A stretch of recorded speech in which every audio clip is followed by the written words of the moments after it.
दोस्तों, आपकी favourite company लावा ने फाइनली इंडिया मार्केट में लावा ब्लेज स्मार्टफोन लॉन्च कर दिया है, वो भी सिर्फ 8,700 रुपए में। वैसे आप लोग कभी ऑफलाइन सेगमेंट के अंदर कोई स्मार्टफोन लेने गए हो 8 से 9,000 रुपए के आसपास में?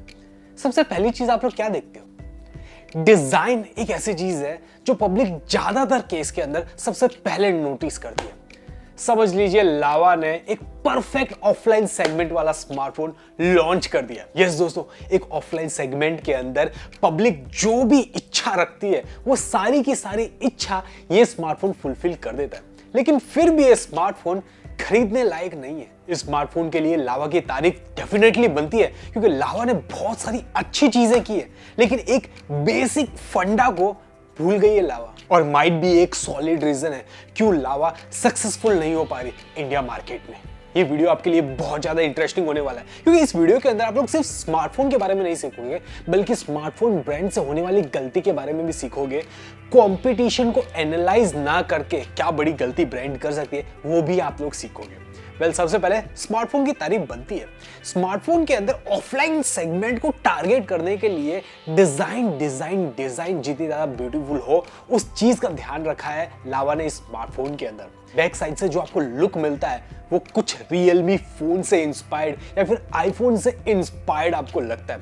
इनफैक्ट ऑफलाइन सेगमेंट के अंदर बॉयज हो या गर्ल्स हो, उन सभी को टारगेट करने के लिए यहाँ पे आपको कलरफुल बैक पैनल मिल जाता है। रेड, ब्लू, ब्लैक, इस टाइप के बहुत सारे कलर वेरिएंट्स आपको मिल जाते हैं। इस पर्टिकुलर प्राइस रेंज के अंदर इतनी ब्यूटीफुल डिजाइन मिलना बहुत ही मुश्किल है, और इस चीज के लिए लावा की तारीफ करनी पड़ेगी। लावा ने एक और कमाल की चीज की है, 2GB रैम प्रोवाइड ना करके यहाँ पे आपको 3GB RAM 64GB internal storage मिल जाती है। ये पता है क्यों मैं अच्छा बोल रहा हूँ? क्योंकि नॉर्मली कुछ ब्रांड्स होते हैं ना जो 2GB RAM 32GB internal storage फिलहाल के टाइम पे 8,000 रुपए के आसपास में प्रोवाइड करते हैं।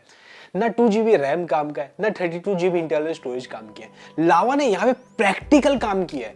3GB रैम से काम चल जाएगा और 64GB internal storage base variant के अंदर होना ही चाहिए, इसलिए लावा की तारीफ बनती है। आगे स्पेक्स पे निगाह डालते हैं तो लावा ने और भी बहुत सारी अच्छी चीजें की है। USB Type-C प्रोवाइड किया है, माइक्रो USB दे के कंजूस या फिर कॉम्प्रोमाइज नहीं किया। यहाँ पे आपको फिंगरप्रिंट सेंसर भी प्रोवाइड किया है, वहां पे भी कंजूस या फिर कॉम्प्रोमाइज नहीं किया। और एक चीज तो आउट ऑफ द बॉक्स ही कर दी है, यहाँ पे आपको Android 12 out of the box मिल जाता है, जो कि बहुत ही हार्डली देखने को मिलता है बड़े बड़े ब्रांड्स से भी रिसेंटली लॉन्च स्मार्टफोन्स के अंदर। तो लावा की तारीफ बनती है कि हाँ भाई उसने बहुत सारी अच्छी चीजें की है स्मार्टफोन के अंदर। इनफैक्ट यहाँ पे आपको 6.5 इंच का एक नॉच HD+ डिस्प्ले मिल जाता है, दैट इज फाइन। इसके अलावा ट्रिपल कैमरा का सेटअप मिल जाता है।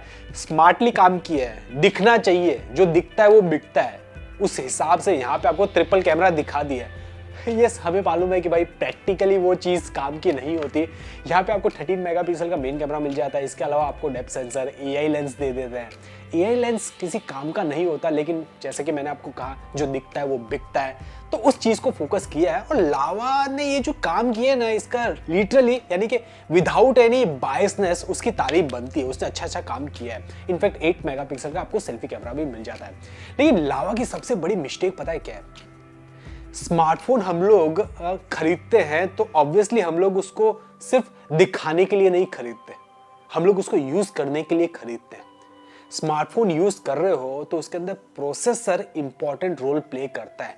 अगर आपका प्रोसेसर बेकार होगा ना तो स्मार्टफोन कस्टमर्स ने जरूर खरीद लिया, लेकिन 2 दिन के अंदर वो उसको हेट करना स्टार्ट कर देंगे, क्योंकि उससे परेशान हो जाएंगे। अगर प्रोसेसर ढंग का नहीं होगा तो आप लोग जस्ट इमेजिन कीजिए, आपने एप्स लोड किए, अटक के चलने लगा, हैंग होने लग गया, स्लोनेस होने लगे, दिमाग कितना खराब हो जाता है। जस्ट इमेजिन कीजिए, सोचिए, लावा जैसी बड़ी ब्रांड ने भी इस चीज के बारे में नहीं सोचा। इस स्मार्टफोन के अंदर 2018 में लॉन्च हुआ मीडियाटेक का हीलियो A22 प्रोसेसर प्रोवाइड किया है। जस्ट इमेजिन, इतने साल पुराना प्रोसेसर। और बात सिर्फ इतने साल पुराने प्रोसेसर की नहीं है। इतने साल पुराना प्रोसेसर अगर अच्छा होता, अभी के टाइम भी अगर काम कर सकता, तो कोई बुरी बात नहीं होती। लेकिन वो जो प्रोसेसर है वो क्वाड कोर के साथ में आता है, वहां पे सिर्फ आपको 4 इंजन ही मिल जाते हैं। आज के टाइम पे इस पर्टिकुलर प्राइस रेंज के अंदर नॉर्मली 8 कोर्स वाले भी थोड़ा स्लोनेस दिखा देते हैं, तो यार यहाँ पे तो 4 कोर मिलते हैं। वो आपके स्मार्टफोन को कैसे चलाएंगे जस्ट इमेजिन कीजिए। यानी ये तो वो बात होगी कि आपको ना केक ऑफर किया जो लुक के अंदर बहुत बढ़िया है, लेकिन खाते वक्त उसका टेस्ट बहुत ही बेकार सा निकलता है। इस स्मार्टफोन की कहानी भी कुछ ऐसी ही है। लावा ब्लेज दिखने में बहुत ही शानदार है, इसके अंदर और भी बहुत सारी प्रैक्टिकल चीजें डाली है, कंजूसी या फिर कॉम्प्रोमाइज नहीं किया है, लेकिन सबसे बड़ी इंपॉर्टेंट चीज प्रोसेसर, उसी पे ही लावा फेल हो गई। पता है एक कंपनी कब सक्सेसफुल होती है? वो तब सक्सेसफुल होती है जब उसके रिपीटेड कस्टमर्स आते हैं, जब उसकी वाहवाही होती है। अब लावा ने एक ऐसा स्मार्टफोन बनाया जो लुक में बहुत बढ़िया है, पब्लिक एक टाइम पे परचेज कर भी लेगी, लेकिन उसको यूज करेगी तो उसके मुंह से क्या तारीफ निकलेगी? नहीं निकलेगी। क्या वो वापस से कभी लावा का कोई और स्मार्टफोन परचेज करेगी? नहीं करेगी।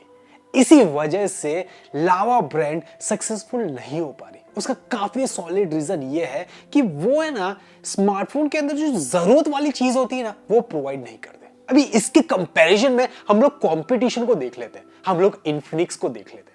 इन्फिनिक्स अभी फिलहाल के टाइम पे इसी सेम प्राइस के अंदर इन्फिनिक्स हॉट 12 प्ले स्मार्टफोन मिल जाता है 800-700 रुपए में।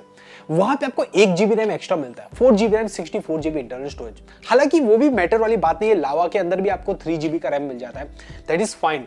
वहां पे आपको पंच होल डिस्प्ले मिल जाता है, लुक को थोड़ा सा और अट्रैक्टिव बना देता है। चलो उसे भी साइड में रख देते हैं। वहां पे आपको एक बढ़िया सा पावरफुल प्रोसेसर मिल जाता है। मैं मीडियाटेक का G35 की बात नहीं कर रहा, वो भी 8 कोर्स के साथ में आता है, लेकिन उसका कॉर्टेक्स अलग है। यहाँ पे आपको यूनी एसओसी का T610 प्रोसेसर मिल जाता है, जहां पे आपको हाई परफॉर्मेंस कोर्स भी मिल जाते हैं। इस पर्टिकुलर प्राइस रेंज के अंदर इस टाइप का प्रोसेसर से काम बनता है। अब मुझे बताइए, लावा ने जब स्मार्टफोन लॉन्च किया, क्या उसको नहीं मालूम था कि इन्फिनिक्स की तरफ से Infinix hot 12 play smartphone already बैठा हुआ है?